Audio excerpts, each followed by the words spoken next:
आज रमाताई खुश होत्या. त्यांच्या अंगणात एक मोठं झाड होतं. त्या झाडावर खूप पक्षी राहत होते.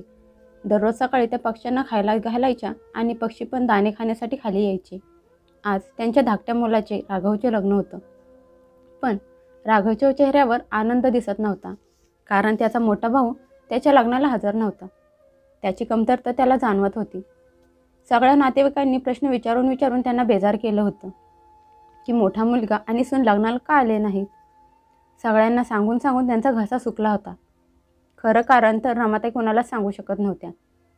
त्या सगळ्यांना समजावत होत्या. त्यांच्या मुलांच्या परीक्षा सुरू आहेत, त्यामुळे ते लोक आले नाहीत. परीक्षा संपली की मग येतील.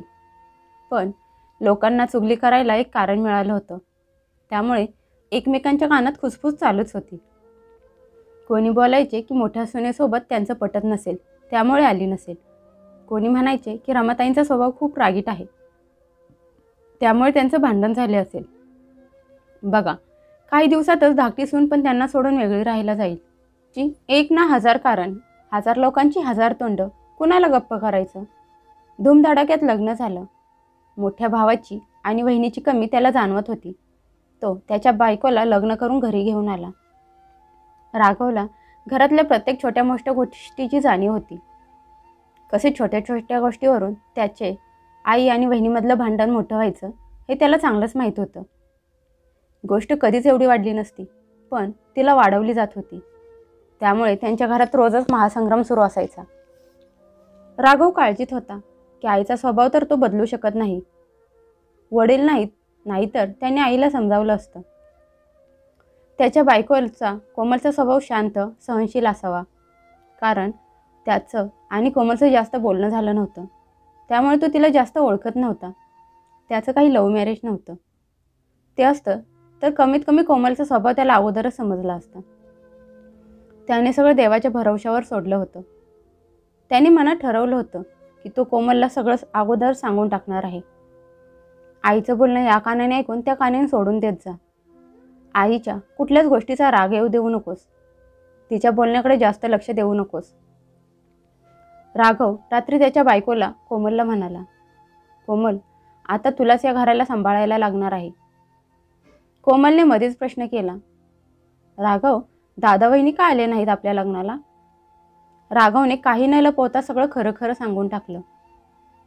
कोमलला तो म्हणाला, कोमल, आई आणि बहिणींचे दोघींचा आपापसात अजिबात पटत नाही. छोट्या छोट्या गोष्टींवरून त्यांची भांडणं होतात. पण एक दिवस मात्र आईने तिच्या सगळ्या सीमा पार केल्या. वहिनीची चूक फक्त एवढीच होती की ती आंघोळ न करता किचनमध्ये आली. ते बघून आईचा पारा एवढा चढला की तू मी करत आई असं काही बहिणीला म्हणाली जे तिला अजिबात बोलायला नको होतं. ते ऐकून कोमल म्हणाली, असं काय बोलल्या सासूबाई? राघव म्हणाला, आई म्हणाली की आत्ताच्या आत्ता माझ्या घरातून निघून जा आणि मी मरेपर्यंत मला तुझं तोंड पण दाखवू नकोस. त्यावेळी दादा पण घरातच होता. तो आईजवळ आला आणि म्हणाला, आई, तू हे काय बोलत आहेस? आता तू रागात आहेस, शांत हो. आई रागातच दादाला पण म्हणाली की तू तुझ्या बायकोला डोक्यावर बसून ठेवला आहेस. तिनं तुला तिच्या ताटाखालचं मांजर बनवलं आहे. तू पण तिच्याबरोबर माझ्या घरातून कायमचा निघून जा. वहिनी रडत होती आणि तिला असं रडताना बघून दादा पण रडायला लागला. पण आईचा राग काही केलं शांत झाला नाही. मग त्यानंतर दादा वहिनीने वेगळं राहणंच योग्य समजलं. रोजच्या भांडणाला ते पण वैतागून गेले होते. एका शहरात वेगळं राहण्यापेक्षा दादाने त्याची बदली दुसऱ्या शहरात करून घेतली.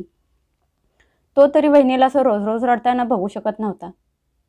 थोडी चूक वहिनीची पण होती. जे काम आईला आवडत नव्हतं ते तिने करायला नको होतं. पण ती पण स्वतःच्या मनाला येईल तेच करत होती. सहन करण्याची क्षमता पण त्यांच्यात कमी होती. कोमल मध्येच बोलली, हो राघव, तुम्ही बरोबर बोलत आहात. टाळी कधीच एका हाताने वाजत नाही. राघव म्हणाला, हो, पण वहिनीला आईचे शब्द खूप मनाला लागले म्हणून त्यांनी घर सोडलं. माहीत नाही आईला त्या बोललेल्या शब्दांचा पश्चाताप झाला आहे का नाही. कोमल म्हणाली, एकदा तोंडातून निघालेले शब्द परत माघारी घेता येत नाही आणि ज्याच्या मनाला ते शब्द लागतात ते शब्द आयुष्यभर त्यांच्या मनाला टोचत राहतात. आणि दादा वहिनींसोबत पण हेच झालं आहे. कोमल, मी तुझ्याकडून हीच अपेक्षा ठेवत आहे की तू सगळं काही सांभाळून घेशील. दादा वहिनी तर सोडून गेले, पण आपण आईला एकटीला सोडून नाही जाऊ शकत. आपल्याला कायम इथेच राहायला लागेल, आईजवळ. आईच्या रागाला तू तुझ्या सहनशीलतेने आणि प्रेमाने जिंकून घेशील. कोमल म्हणाली, राघव, तुम्ही काही काळजी करू नका. मी माझे पूर्ण प्रयत्न करेन. सासूबाईंना अजूनही जाणीव झाली नाही का की त्या बोललेले शब्द चुकीचे होते? राघव म्हणाला, माहीत नाही कोमल. आईच्या मनात काय चालू आहे. कुणालाच काही सांगत नाही. मी कितीतरी वेळा तिला म्हणालो की तू दादा वहिनीला फोन करून परत बोलावून घे, पण ती तिचा हट्ट सोडायला तयार नाही. राघव आणि कोमलच्या पहिल्या रात्रीची सुरुवात या गोष्टीने झाली. मग त्यानंतर दोघं सगळं काही विसरून एकमेकांच्या मिठीत सामावून गेले. दुसऱ्या दिवशी उठून कोमल म्हणाली, बरं झालं राघव, तुम्ही मला सगळं काही खरं खरं सांगितलं. त्यामुळे आता मला सासूबाईंसोबत जुळवून घ्यायला थोडंसं सोपं जाईल. मी तेच सगळं करेन जे त्या मला करायला सांगतील. राघव म्हणाला, तुझे खूप खूप आभार. मला तुझ्याकडून याच उत्तराची अपेक्षा होती. दुसऱ्या दिवसांपासून कोमलच्या खडतर आयुष्याची सुरुवात झाली. तिने राघवला तर दिलासा दिला होता की ती सगळं काही सांभाळून घेईल, पण तिच्या मनात वादळ उठलं होतं. कितीतरी प्रश्न तिच्या मनात होते. ती विचार करायला लागली की सासूबाईंचा स्वभाव एवढा रागीट आहे, तर तिचा त्यांच्यापुढे कसा निभाव लागणार. नवीन नवीन सुनेवर प्रेम करणारी सासू हळूहळू त्यांनी त्यांचं खरं रूप दाखवायला सुरुवात केली. छोट्या छोट्या गोष्टींवरून टोमणं मारणं, कोमलच्या प्रत्येक कामात कमी काढणं, तिने केलेल्या जेवणाचा अपमान करायला त्यांनी सुरुवात केली. राघवने सांगितल्यामुळे कोमलने त्या गोष्टीवर, त्यांच्या बोलण्यावर लक्ष द्यायचं सोडून दिलं. असंच चालू राहिलं. सासूच्या वाईट बोलण्यावर हसत घेऊन ऐकून घेणारी कोमल एकटी बसून रडत असायची आणि परत सगळ्यांसमोर हसरा चेहरा घेऊन येत असायची. हळूहळू दिवस पुढे निघून गेले. एवढा छान स्वभाव असणारी सून मिळून सुद्धा रमाताईंचा स्वभाव तीळ मात्र बदलला नाही. त्यांनी एका मुलाला आणि सुनेला त्यांच्या चुकीने लांब केलं होतं, पण त्यांच्या स्वभावात जरा पण बदल झाला नाही. रमाताईंचा स्वभाव दिवसेंदिवस अजूनच वाईट होत चालला होता. त्यामुळे कोमलची सहनशक्ती आता संपत चालली होती. राघवला पहिल्यासारखंच आता पण सगळं माहीत होतं, पण कोमल कधीच त्याच्याकडे कसलीच तक्रार करत नव्हती. कोमलच्या चेहऱ्यावरचं खोटं हसूच राघव पुढं सगळं गुपित उघड करत होतं. कधी कधी कोमलच्या डोळ्यातलं पाणी राघवला दिसत होतं आणि मग ते बघून राघवचं मन भरून यायचं. काय करू, मी या परिस्थितीला कसं सुधारू, बिचाऱ्याला काहीच कळत नव्हतं. रमाताई रोजच्यासारखंच आज पण पक्ष्यांना खायला द्यायला अंगणात आल्या. झाडांची पाने गळायला सुरुवात झाली होती. रात्री वादळी वाऱ्यासह पावसाने त्याचं रौद्र रूप दाखवलं होतं. रमाताई बाहेर यायच्या अगोदरच त्यांच्या कामवाल्या मावशीने सगळे अंगण झाडून स्वच्छ केलं होतं. रमाताईंनी पक्ष्यांना खायला दिलं, पण झाडावरून एकही पक्षी दाणे खाण्यासाठी खाली आला नाही. मग रमाताईंनी नजर वर करून झाडाकडे बघितलं, तर आज त्यांचं पानांनी भरलेलं हिरवंगार झाड ओसाड पडलं होतं. झाडाची सगळी पानं गळून पडली होती. हे बघून त्या खूप दुःखी झाल्या. त्या झाडावर घरटी करून राहिलेले पक्षी निसर्गाचं रौद्र रूप बघून तिथून निघून गेले होते. रमाताई विचार करायला लागल्या की त्यांचं हिरवंगार झाड ओसाड पडलं होतं, ते पण एकटं. पक्ष्यांचा आवाज नाही, पाने नाहीत. त्यामुळे सगळे पक्षी त्या झाडाला सोडून निघून गेले दुसऱ्या भरलेल्या झाडावर, जिथे त्यांना आराम आणि आनंद भेटेल. त्यांचा दिवस आनंदात जाईल आणि रात्री शांत झोप लागेल. हेच सगळं तर पाहिजे असतं, असा विचार करत करत त्यांनी झाडासोबतच त्यांच्या घरात पण नजर टाकली. जे घर आज त्यांना त्या झाडासारखंच ओसाड आणि भकास दिसत होतं. त्या घरातून काही माणसं त्यांच्या सुख आणि शांतीच्या शोधात घरातून कायमची निघून गेली होती. एक छोटंसं घरटं, ज्यामध्ये त्यांचा मोठा मुलगा, सून आणि नातू राहत होता. ते पण, असा विचार करत त्या उठून उभ्या राहिल्या. त्यांनी परत विचार केला, जर त्यांचा धाकटा मुलगा आणि सून पण, नको, त्यांना त्यांच्या घराला भरलेलं ठेवायचं आहे.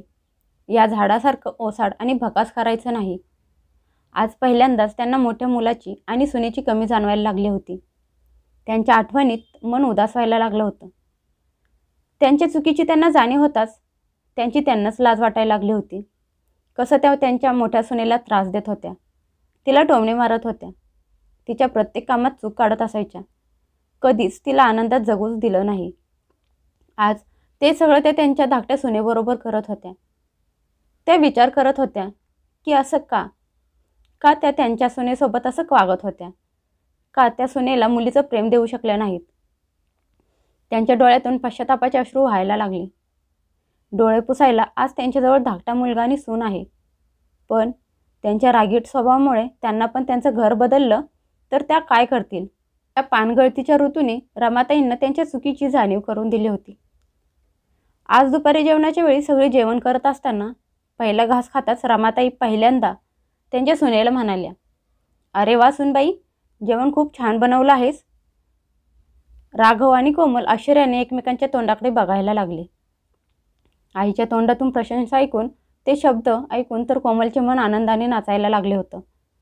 तिचा तिच्याच कानांवर विश्वास बसत नव्हता. सासूच्या तोंडातून प्रेमाचे शब्द ऐकून ती खुश झाली होती.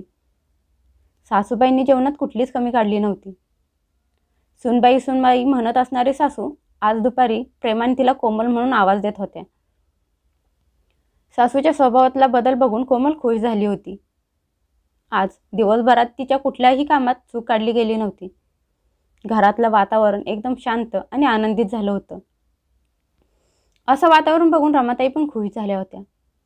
त्यांच्या मनात पण कुठलीच शंका नव्हती, कारण आज त्या सुनेच्या प्रत्येक कामात चूक शोधण्याऐवजी तिच्या कामाची प्रशंसा करत होत्या आणि असं करून त्यांचं मन पण खुश होतं.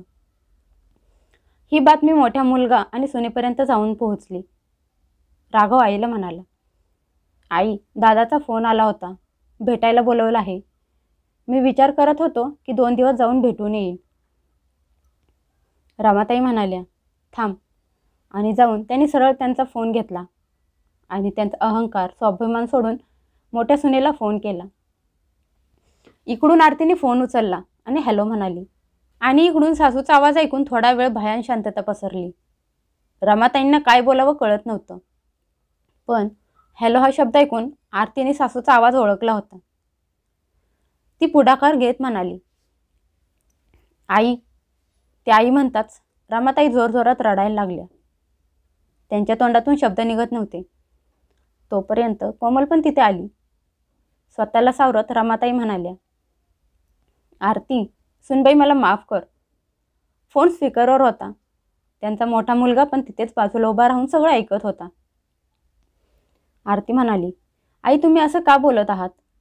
तिची सासू म्हणाली, या लग्नात तुमच्या तिघांची कमी खूप जाणवत होती. मी माझे रागात बोलले शब्द परत घेते. मी तुमची वाट बघत आहे. जर तुम्ही मला माफ करू शकलात तर. माहीत नाही मी असं का वागले. मला माहीत आहे सगळ्यात जास्त चूक माझी होती. तू गेल्यानंतर पण मला याची जाणीव झाली नाही, पण आता मला माझी चूक सुधारण्याची एक संधी द्या. हे ऐकून आरती म्हणाली, आई तुम्ही असं का बोलत आहात? प्लीज अगोदर तुम्ही रडायचं बंद करा. चूक तर आमची पण होती. तुम्ही रागात बोललेल्या शब्दांमुळे आम्ही घर सोडायला नको होतं. पण जाऊ द्या, जे झालं ते झालं. पण इथून पुढे जे होईल ते चांगलंच होईल. आम्ही येतो सगळे तुम्हाला भेटायला. असं म्हणत आरतीने फोन ठेवला आणि बाजूला उभ्या असणाऱ्या नवऱ्याकडे बघितलं तर त्याच्या डोळ्यातून पाणी येत होतं. आरती म्हणाली, अहो तुम्ही रडू नका. तिच्या नवऱ्याने तिला घट्ट पकडलं आणि म्हणाला, आरती, एवढे दिवस मी याच क्षणाची वाट बघत होतो. काही दिवसांपूर्वी कोमलच्या चेहऱ्यावरची नाराजी बघून राघवच्या मनात सुद्धा घर सोडून दूर निघून जाण्याचा विचार येत होता. पण आता तो विचार त्याच्या मनातून कायमचा निघून गेला होता. आता बायकोच्या चेहऱ्यावरचा आनंद बघून तो सुखात झोपत होता. राघव विचार करायला लागला की जर आईचा स्वभाव बदलला नसता तर. या चांगल्या बदलामुळे तर त्यांचं घर अंगण ओसाड होण्यापासून वाचलं होतं. अगदी याच वेळी कोमलला दिवस गेले. या बातमीने जणू घरात आनंदाचे वातावरण पसरले. मोठा मुलगा आणि सून पण यायला लागले. ते जवळच्या शहरात होते, त्यामुळे आठवड्यातून सुट्टीला येत असायचे. सगळेजण सोबत आनंदात मजा मस्ती करत वेळ घालवत असायचे. अशा प्रकारे एक घर तुटता तुटता वाचलं होतं. रमाताई विचार करत होत्या की गळतीचा ऋतू गेल्यानंतर झाडावर परत अंकुर फुटायला लागतात. परत नवीन पाने येऊन झाड हिरवगार होतं. त्या झाडावर परत पक्षी नवीन घरटे बांधतात. पण जर घरातून एखादं जोडपं घर सोडून गेलं तर त्यांना परत घरी आणणं खूप कठीण असतं आणि मग ते घर अंगण परत कधीच हसण्याच्या बोलण्याच्या आवाजाने भरणार नाही. वेळ असतानाच रमाताईंनी स्वतःला सावरलं होतं. त्यामुळे त्यांचा धाकटा मुलगा आणि सून त्यांच्यासोबत आहेत. नाहीतर त्यांचं घर असं ओसाड आणि भकास होतं की आयुष्यभर ते कधीच पहिल्यासारखं झालं नसतं. अंगणात बसलेल्या रमाताई त्यांच्या झाडाला निरखून बघत होत्या, जे पहिल्यासारखं हिरवगार झालं होतं. पक्ष्यांनी नवीन घरटी बांधली होती. त्यांच्या आवाजाने सगळं अंगण गजबजून गेलं होतं. कोमलने एका गोंडस मुलीला जन्म दिला. तिच्या खेळण्याच्या रडण्याच्या आवाजाने सगळं घर भरून गेलं होतं. त्या पक्ष्यांना चोचीत दाणे घेऊन जाताना बघत होत्या. ते तर त्यांच्या पिल्लांना नेऊन चारत होते. ते बघत बघत त्या विचार करत होत्या, किती प्रेमाने आपण आपल्या मुलांना लहानाचं मोठं करतो. सगळ्या सुखदुःखात हसत आनंदाला सामोरे जातो. पण का मुलाच्या लग्नानंतर आपण आपलं मन एवढं छोटं करतो की त्या मनात आपण आपल्या सुनेला जागा देऊ शकत नाही? या प्रश्नाचं उत्तर त्या स्वतः पण शोधू शकल्या नाहीत.